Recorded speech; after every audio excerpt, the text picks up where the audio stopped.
Creio que é um sinal de Deus aí para nós. 2 Reis, capítulo de número 6, versículo de número 8.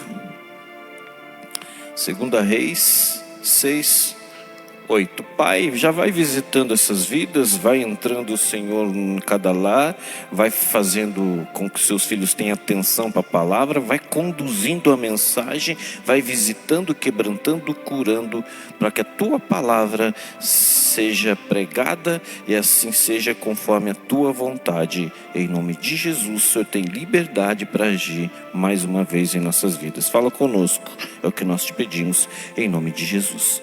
Amém. 2 Reis 6:8 diz assim: E o rei da Síria fazia guerra a Israel e consultou com os seus servos, dizendo: Em tal e tal lugar estará o meu acampamento. Mas o homem de Deus enviou ao rei de Israel, dizendo: Guarda-te de passares por tal lugar, porque os sírios descerão ali. Por isso o rei de Israel enviou àquele lugar de que o homem de Deus lhe dissera e que o tinha avisado, e se guardou ali, não uma nem duas vezes. Então se turbou com este incidente o coração do rei da Síria, chamou seus servos e disse-lhe: Não me fazeis saber que dos nossos é pelo rei de Israel? E disse um dos servos: Não, ó rei meu, senhor. Mas o profeta Eliseu, que está em Israel, faz saber ao rei de Israel as palavras que tu falas no teu quarto de dormir.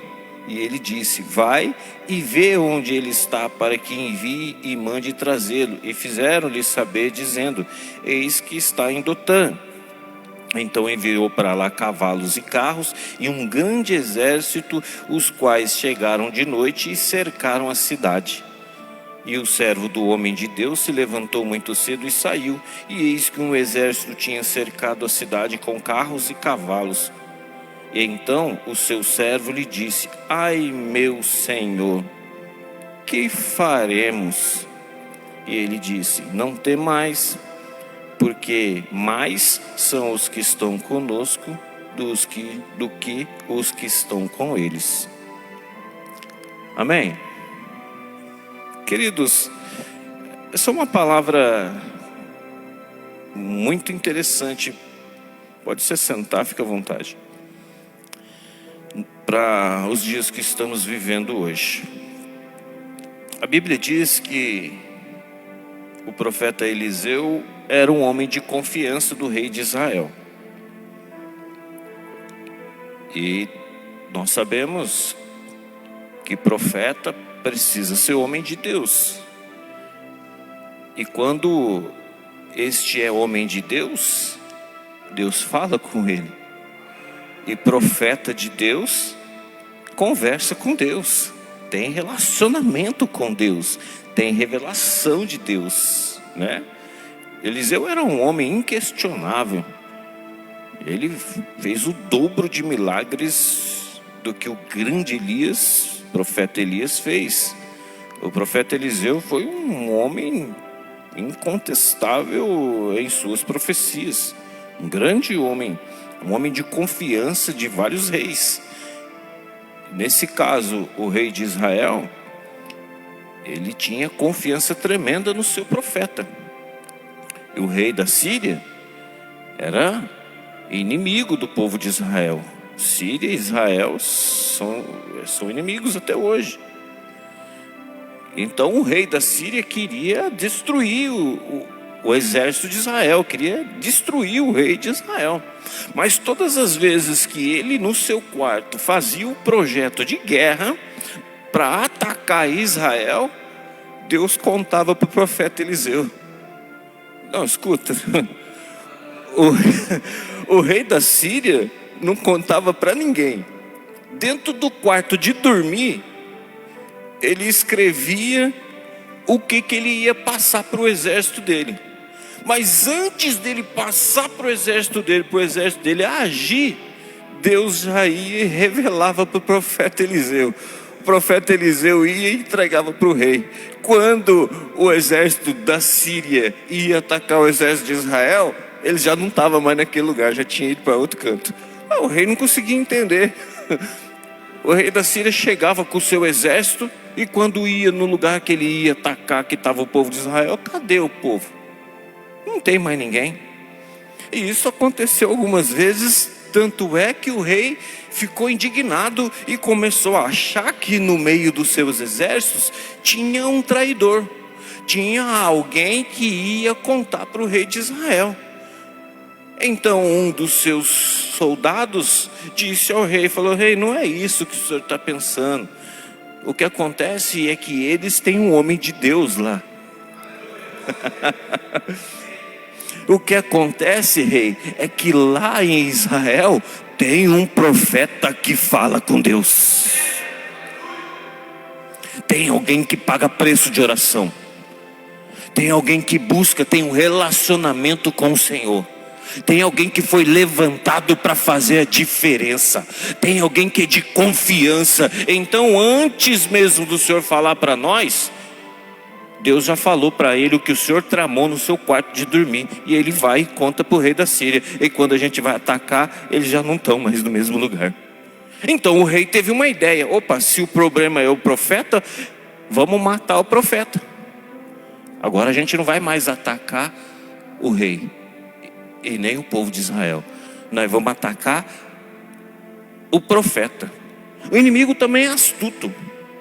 O inimigo, ele também age com artimanhas. Ele é astuto. Ele queria acabar com a raiz do seu problema, que era o profeta Eliseu. O profeta Eliseu estava no acampamento junto com o seu servo, somente os dois. E o rei da Síria tramou o ataque e enviou um exército, numerosos homens, junto com carros e cavalos. Descobriram onde estava o profeta Eliseu, então cercaram o seu acampamento. Hoje a gente mata o profeta. Hoje eu acabo com o homem de Deus. Esse era o pensamento do rei da Síria. Então a palavra diz que, no versículo de número 11, que o rei aqui, então se turbou com esse incidente o coração do rei da Síria. Chamou seus servos e disse-lhe: não me farei saber quem dos nossos é pelo rei de Israel? Aí um dos servos disse: não, meu rei, meu senhor, mas o profeta Eliseu que está em Israel, faz saber o rei de Israel as palavras que tu falas no teu quarto de dormir. O rei ficou indignado. No versículo de número 14, diz assim: então ele enviou para lá cavalos e carros e um grande exército, com quais chegaram de noite e cercaram a cidade. Cercaram a cidade, aonde o profeta estava acampado, cercaram. Ele não tem por onde escapar. Daqui ele não sai. Não existem situações em nossas vidas que você parece que está cercado? Você já passou, você está assistindo aí, você já passou por alguma situação na sua vida que parece que não tem saída? Você tenta ir para a direita, não consegue. Tenta ir para frente, não consegue. Aí você fala: vou para trás, não dá certo. Você começa a andar em círculos tentando achar uma saída, mas todo o seu esforço é em vão. Parece que o inimigo armou um cerco sobre a sua vida. Aí você acha: Deus me abandonou, eu não tenho força, eu sou sozinho, eu não tenho ninguém comigo.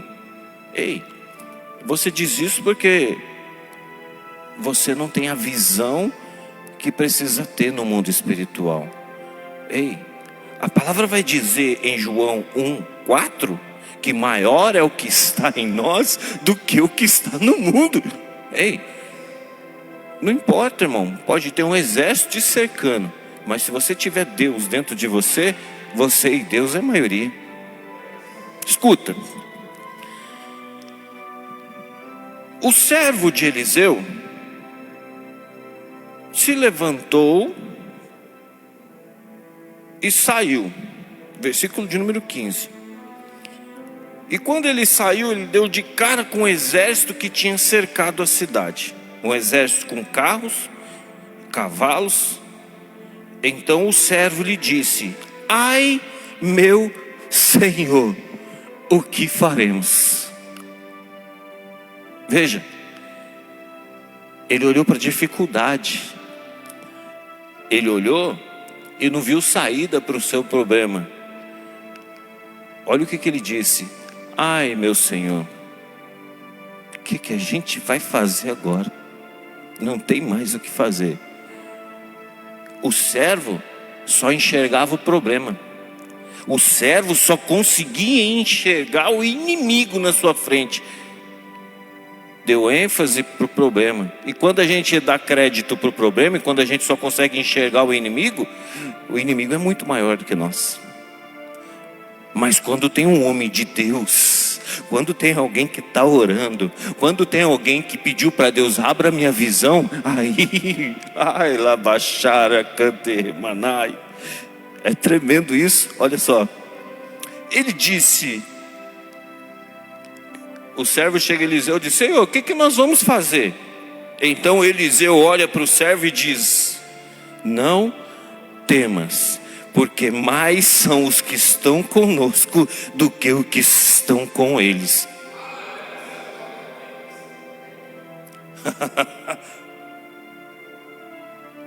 Não, imagina você acorda cedo, está saindo da sua casa, quando você vê, tem um exército de pessoas querendo te pegar, cercando a sua casa.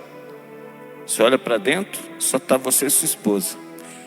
O que você vai fazer? Ai, meu Deus, o que eu faço agora? Não tem saída. Você fica dentro de casa trancado, uma hora eles vão invadir. Se você sai, vai enfrentar, você morre. Era esse o pensamento do servo de Eliseu. Era esse o pensamento dele. Mas veja, quem tem visão de Deus, quem tem Deus dentro de si, quem paga hora, que paga preço de oração nas madrugadas, quem tem fé em Deus, a visão é diferente. Maior são os que estão conosco do que os que estão com eles. Como assim? O servo deve ter falado: como assim? O senhor está louco? Nós somos dois, e eles são centenas ou milhares. Não sei, a palavra não fala a quantidade. Sei que eram muitos. Nós somos dois, mas eles são muitos. Então, no versículo 17 diz: e orou Eliseu e disse: Senhor, peço-te que lhe abras os olhos, para que ele veja. E o Senhor abriu os olhos do moço. Ó a oração de Eliseu: Senhor, ele está achando que só está nós dois aqui. Abra os olhos dele para que ele veja o que eu estou vendo. Olha aí. Abra os olhos dele para que ele possa enxergar aquilo que eu também enxergo. E o Senhor abriu os olhos do moço e viu. E eis que o monte estava cheio de cavalos e carros de fogo em redor de Eliseu. Espera aí, você tem que entender isso aqui. O que o servo viu quando ele olhou para fora? O que ele viu?